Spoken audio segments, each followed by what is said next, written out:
यह संसार दो धाराओं पर चलता है, एक राम नाम की, दूसरी धन की। कबीर कहते हैं, राम नाम कड़वा लागए, मीठे लागे दाम। जो राम के नाम को कठिन समझता है, वह जीवन के संघर्ष में फंस जाता है। ना उसे ईश्वर की शांति मिलती है, न धन का सुकून। शुरुआत में प्रभु का स्मरण कड़वा लगता है, जैसे कड़वी दवा। पर वही दवा धीरे धीरे तन और मन को स्वस्थ कर देती है। जब भक्ति का स्वाद आने लगता है, तो संसार की मिठास फीकी पड़ जाती है। यदि मनुष्य केवल धन की मिठास में उलझा रहे, तो सब कुछ छिन जाता है। धन का कोई अंत नहीं, इच्छा का कोई किनारा नहीं। संत कबीर कहते हैं, धर्म किए धन ना घटे, नदी ना घटे नीर। जो दान देता है, उसका धन घटता नहीं।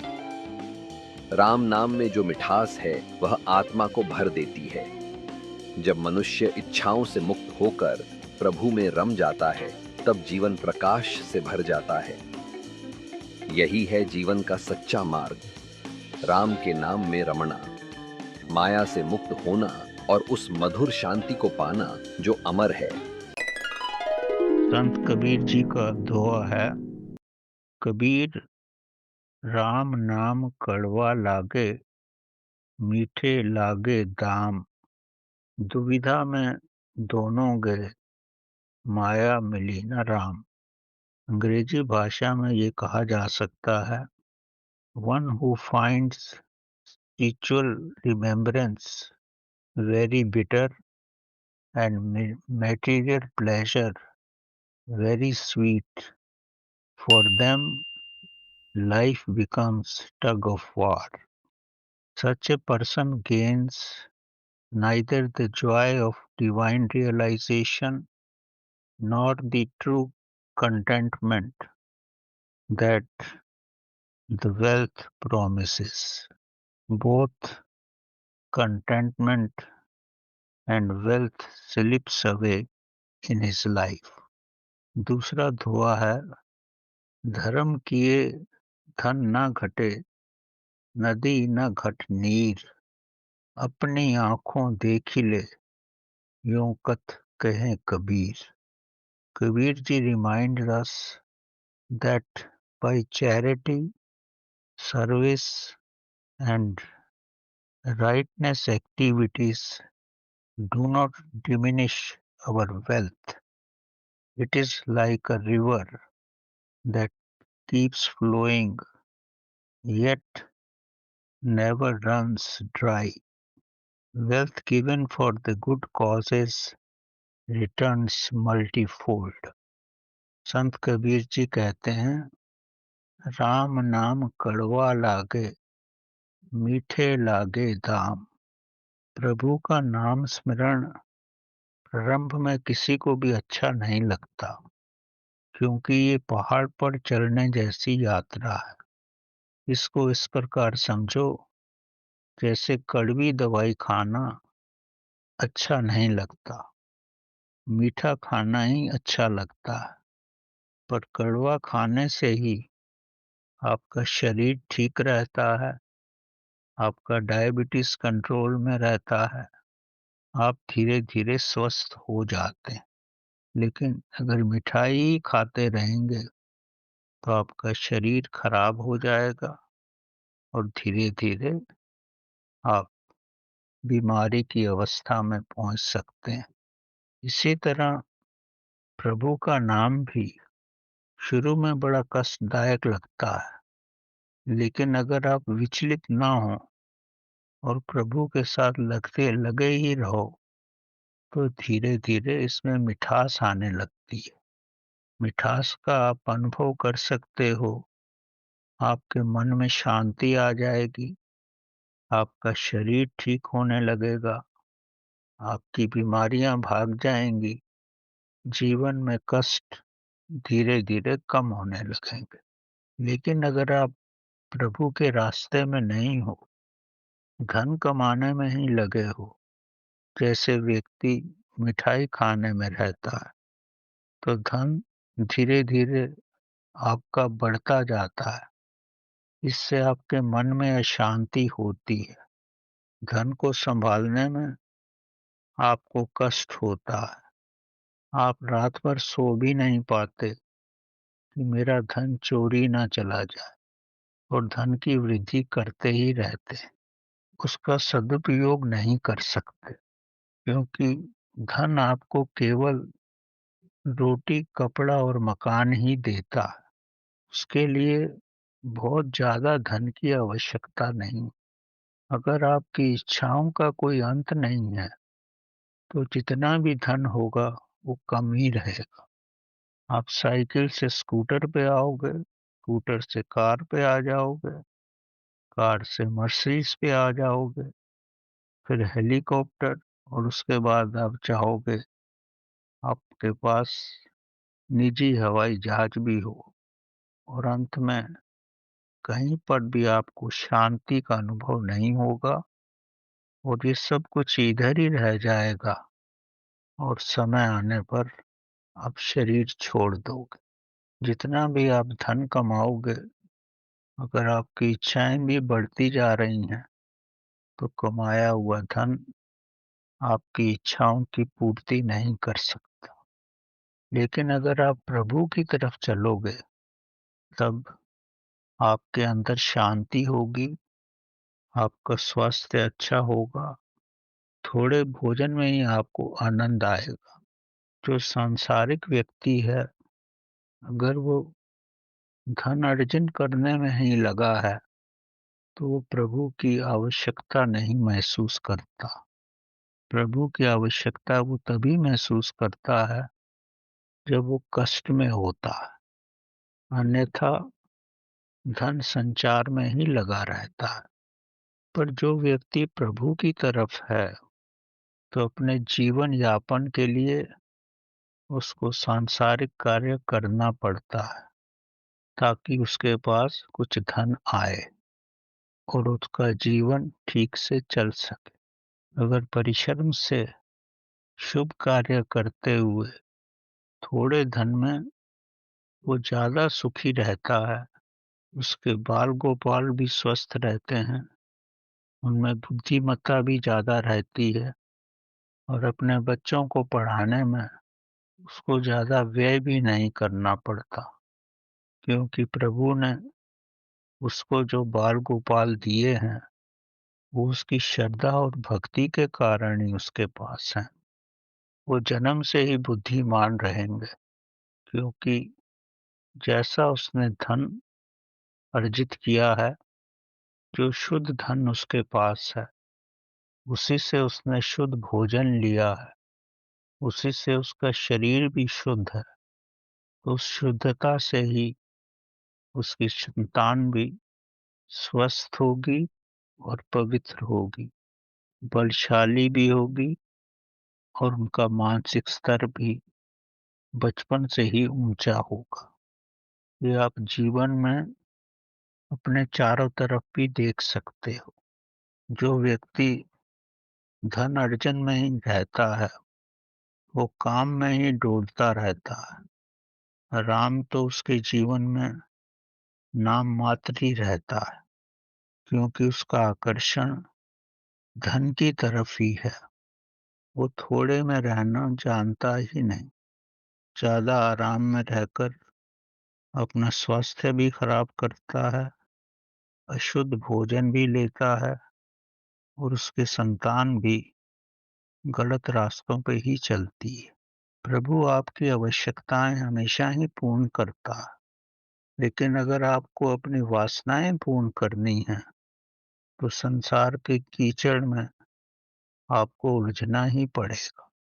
जैसे कोई भी स्त्री अगर गर्भवती होती है, तो बच्चा होने से पहले ही उसके स्तनों में दूध आ जाता है। जो जरूरत है, प्रभु स्वयं ही देता है। उसके लिए आपको कुछ करना नहीं पड़ता। प्रभु हर एक पर कृपा करता है, ताकि वो रोटी, कपड़ा और मकान से वंचित ना हो सके। लेकिन अगर वो धन की मिठास में ही चला जाता है, तो वो हर तरह की समस्याओं से समय आने पर उलझ ही जाएगा। फिर समस्याओं से निकलने के लिए अपने सारे धन को व्यय कर देगा और अपने जीवन का मकसद भी भूल जाएगा और वैसे ही उसका जीवन समाप्त हो जाएगा। एक बड़े ही सज्जन और ज्ञानी व्यक्ति थे, परिश्रम करके धन कमाते थे, प्रभु के साथ जुड़े रहते थे। तो व्यवसाय से, अपने कार्य से जो भी धन उनको मिलता था, ठीक प्रकार से उसका प्रयोग करके जो बचता था वो ज़रूरतमंदों को दे देते थे। स्वयं के पास नहीं रखते थे। उनका विश्वास था कि जब दूसरा दिन आएगा तो प्रभु उनकी रक्षा करेगा और उनको ज़रूरत के अनुसार धन देगा। ऐसे कई वर्षों तक चलता रहा। एक बार वो बीमार हुए तो उनकी धर्मपत्नी ने कुछ पैसा उनसे छुपा के रख लिया, क्योंकि वो तो रोज धन बाँट के ही सोते थे। जब वो 2-4 दिन ठीक नहीं हो सके, उनके मन में बड़ी अशांति रही, तो उनको ऐसा आभास हुआ कि मेरे घर में कुछ तो गलत हो रहा है, क्योंकि अब वो वृद्ध भी हो चुके थे, बड़े संवेदनशील थे। अपनी पत्नी से पूछे, "तू क्या मेरी जीवन पद्धति के अनुसार नहीं चल रही है?" तो उसने कह दिया, कि मैंने कुछ पैसा आपके स्वास्थ्य के लिए बचा के रखा है। वो बड़ी घबराई। उसने जो थोड़ा-सा पैसा बचाया था, उनको दिखाया। तब इस सज्जन व्यक्ति ने कहा, "तू घर के बाहर जाके भिखारी को दे दे।" वो घर से बाहर निकली। रात का ही समय था। घर के बाहर भिखारी बैठा था। उसने उसको दे दिया और जब अंदर आई तो उसके पति देव बिल्कुल शांत बैठे थे और प्रभु से प्रार्थना करके इस संसार को छोड़ के चले गए। वो इससे पहले इसलिए नहीं जा पाए कि उनका मन अशांत था, कि कुछ तो उनके जीवन की पद्धति के अनुसार नहीं हो रहा है। तो अगर आप प्रभु के साथ रहोगे तो अधिकतम संवेदनशीलता आपके अंदर आ जाएगी और अपने जागरूक अवस्था में ही आप शरीर छोड़ पाओगे और चेतना में शरीर छोड़ना ही प्रभु मिलन का पहला लक्षण है।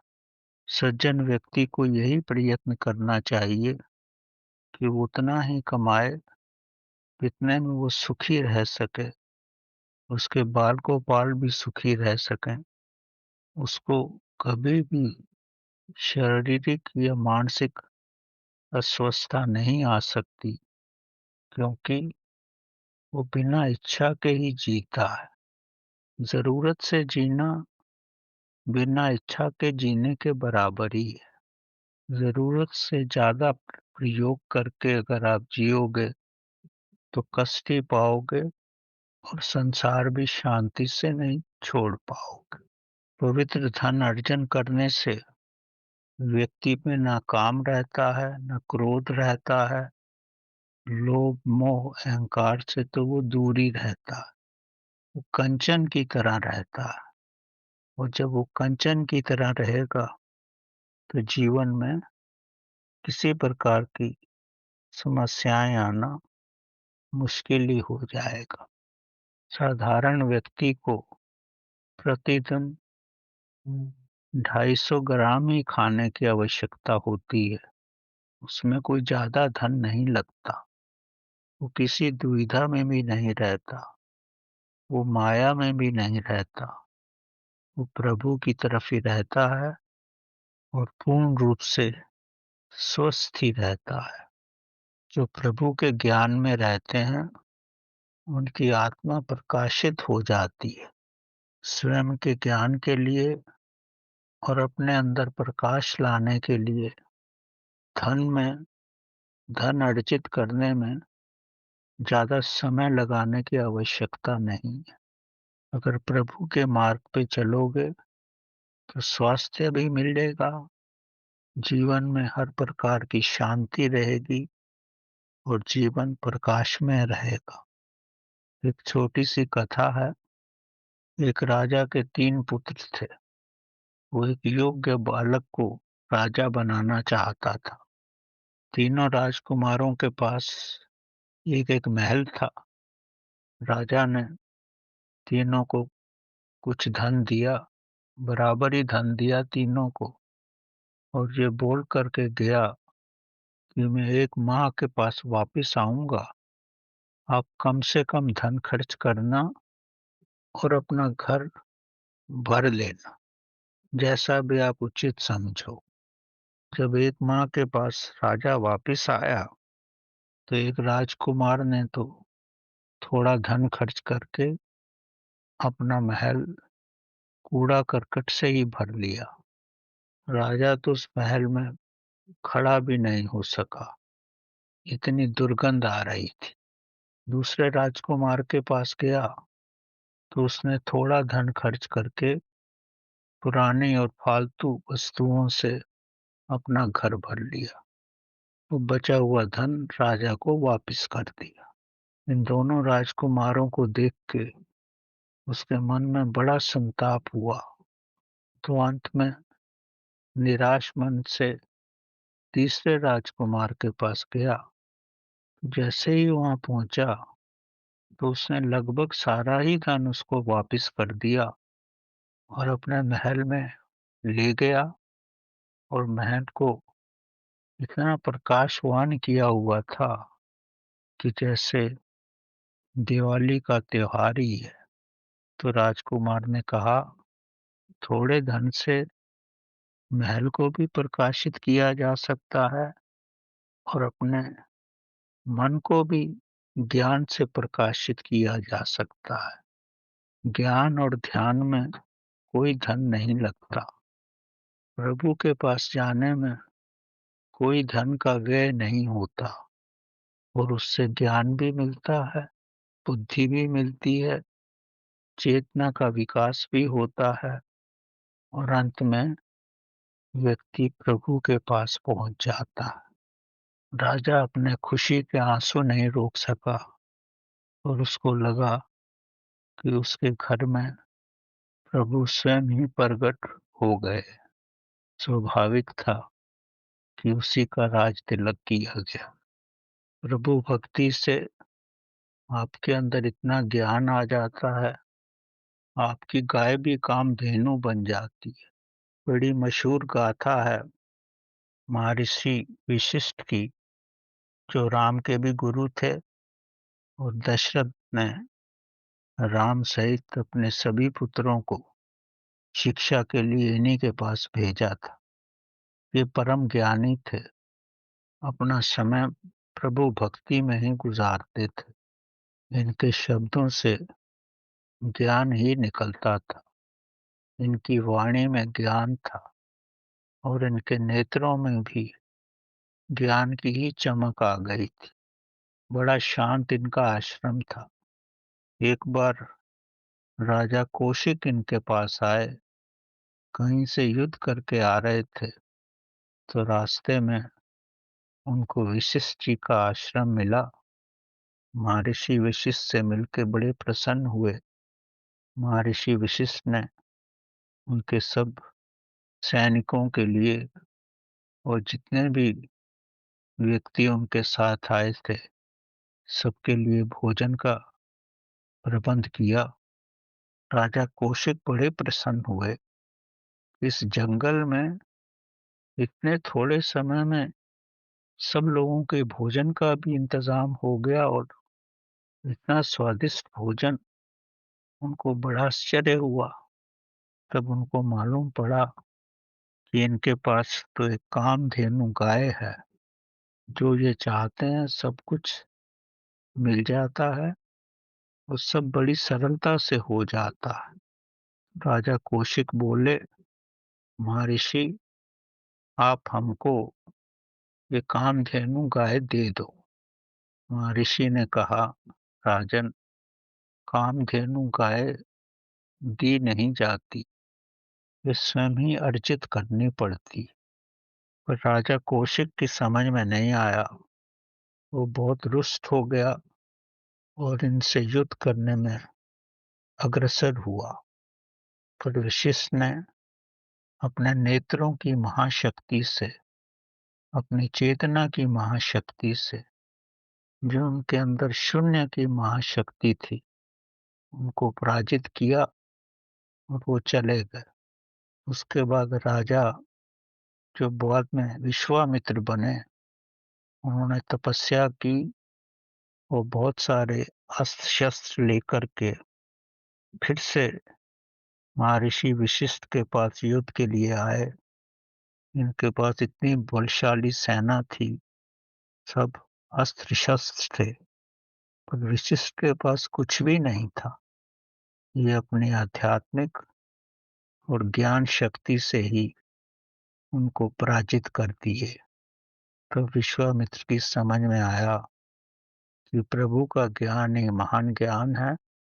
उन्होंने भी प्रभु ज्ञान में अपना जीवन लगाया और उसके बाद प्रभु की महान शक्ति प्राप्त की। और जो गायत्री मंत्र हम लोग पढ़ते हैं, वो विश्वामित्र की ही देन है। ओम से ही सब पैदा हुआ है और शून्य ही महाशक्ति है। गायत्री मंत्र के उच्चारण से आपके अंदर महाशक्ति आ जाती। विश्वामित्र ने महसूस किया कि ईर्ष्या और तुलना से व्यक्ति कहीं भी नहीं पहुंच सकता। केवल प्रभु भक्ति से ही व्यक्ति सब कुछ अर्जित कर सकता है। विश्वामित्र ने वशिष्ठ के 100 पुत्रों को भी मार दिया था, पर फिर भी वशिष्ठ ने उनको क्षमा किया, उनको बुद्धि दी और वो प्रभु के रास्ते पे चले। महाभारत की गाथा बड़ी प्रचलित गाथा है।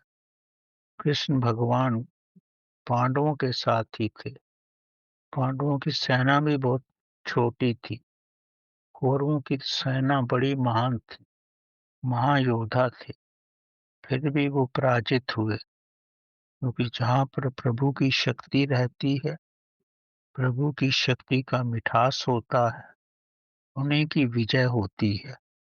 अस्त्र शस्त्र और धन से इस संसार में कभी कोई विजय नहीं हुआ है।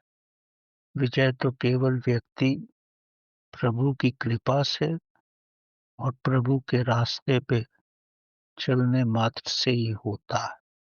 संत कबीर जी का दूसरा दोहा है, धर्म किए धन न घटे, नदी न घटे नीर। धर्म करने से या दान देने से किसी व्यक्ति का भी धन कभी कम नहीं होता है। देने से ही हर चीज बढ़ती है। अपने कुएं से आप पानी निकालते रहो तो पानी और आता है। धन रूपी ज्ञान बांटने से ज्ञान बढ़ता है। संसार में सबसे बड़ा दान जो होता है, वो ज्ञान का दान है। इसको जितना बांटोगे उतना ही बढ़ेगा। और धन भी आप श्रद्धा से दान करोगे, वासना रहित होकर प्रभु को समर्पित करोगे, तो वो भी कई गुना बढ़कर आपके पास आएगा। अपने समाज की प्रगति के लिए धन का सदुपयोग करोगे, स्कूल बनाओगे, अस्पताल बनाओगे। अगर आप में घमंड नहीं है, तो हर प्रकार से आपको वो शक्ति देगा। अगर ज्ञान की वृद्धि में आप धन लगाओगे, तो उसका कोई अंत ही नहीं है कि किस रूप में और किस वृद्धि से वो आपके पास वापिस आए। अत्रि ऋषि की जो पत्नी अनुसुईया थी, महापतिव्रता स्त्री थी। अत्रि उनके लिए भगवान के बराबर थे। अनुसुईया अपनी सारी शक्ति, अपनी सारी श्रद्धा अत्रि को प्रभु समझकर ही न्योछावर करती थी। अनुसुईया का सारा जीवन प्रभु भक्ति में ही गुजरा। जब उनके क्षेत्र में अकाल पड़ा तो अनुसुईया ने अपने पतिव्रता पवित्रता से और प्रभु की साधना से गंगा को भी अपने क्षेत्र में प्रकट किया और अपने क्षेत्र में जो अकाल से पीड़ित व्यक्ति थी उन सबको हर रूप में लाभ पहुंचाया। उनकी मशहूर गाथा है कि उनके पतिव्रता धर्म को देखकर सरस्वती, लक्ष्मी और पार्वती तीनों बड़ा अपमानित महसूस करती थी कि अनुसुईया इतनी महान हो गई है। तीनों अपने को बहुत रुष्ट महसूस करती थी। एक बार तीनों ने अपने पतियों को बुलाया, ब्रह्मा, विष्णु और महेश को, और उनसे आग्रह किया कि आप अनुसुईया के पास जाकर विचित्र रूप से भिक्षा लेके आओ। तो ब्रह्मा, विष्णु और महेश अनुसुईया के पास भिक्षा के लिए गए। अनुसुईया ने भोजन बनाया और इनको भिक्षा में देने के लिए लाई, पर इन तीनों ने यही कहा कि भिक्षा तो हम तभी लेंगे जब तुम निर्वस्त्र होकर के हमारे सामने आएगी और भिक्षा देगी। अब इन तीनों ब्राह्मणों के सामने वो निर्वस्त्र होकर कैसे आए? तो ये तो उसकी पत्नी धर्म का अपमान था।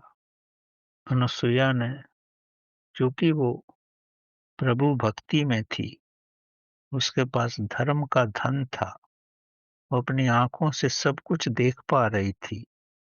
ये तीनों जो ब्राह्मण रूप में आए हैं, ये तीनों महाशक्तियां हैं। उसके ज्ञान चक्षु इनको देख पाए। उसने कुछ नहीं किया।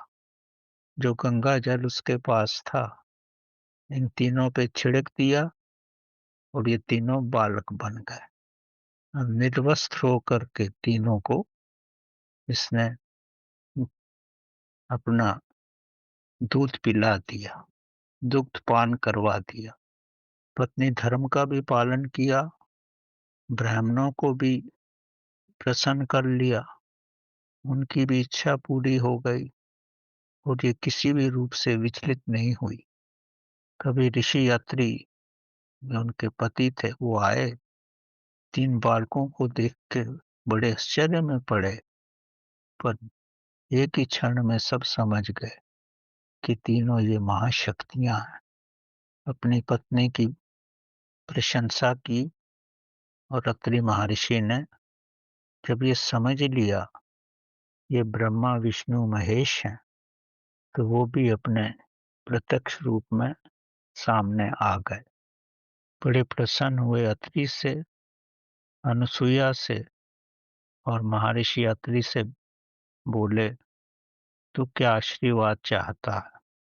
तो अत्रि और अनुसुईया ने प्रणाम करके आशीर्वाद मांगा कि हमारे घर आपके आशीर्वाद से 3 पुत्र पैदा हों, जो संसार को धर्म की पद्धति पे ले जा सके। ब्रह्मा ने उनको चंद्रमा प्रदान किया पुत्र रूप में, विष्णु ने दत्तात्रेय प्रदान किया, इस दत्तात्रेय भगवान को हम सब जानते हैं, जिन्होंने ध्यान की पद्धति विकसित की हर रूप में, और शिव जी भगवान ने दुर्वासा मुनि उनको प्रदान किए। ये अनुसुईया की पवित्रता ही थी, उनका ही धर्म था, क्योंकि वो अपने धर्म से संसार का भला चाहती थी। वो नदी का रूप थी, किसी की भी सहायता करने में कभी वो पीछे नहीं हटी। अपने धर्म की महिमा से गंगा को भी उन्होंने प्रकट किया। अपनी आंखों की शक्ति से पल भर में ही आभास हो गया कि तीनों ब्राह्मण जो ब्रह्मा, विष्णु और शिव का रूप हैं, मेरे को भ्रमित करने के लिए आए हैं। ये धर्म और ज्ञान का ही प्रकाश है, जो आपको इतनी महान बुद्धि प्रदान करता है। प्रभु के मार्ग पे चलने से ज्ञान रूपी धन भी आता है, सारे ब्रह्मांड का आभास भी होता है, क्योंकि ज्ञान से आप शून्य अवस्था में पहुंचते हो, शून्य से महाशून्य अवस्था में पहुंचते हो, ड्युअलिटी से अद्वैत में पहुंचते हो। जैसे नदी के दो किनारे होते हैं, लेकिन आप गहराई में जाओगे तो दोनों किनारे एक ही होते हैं अंदर। गहराई में केवल शून्यता होती है।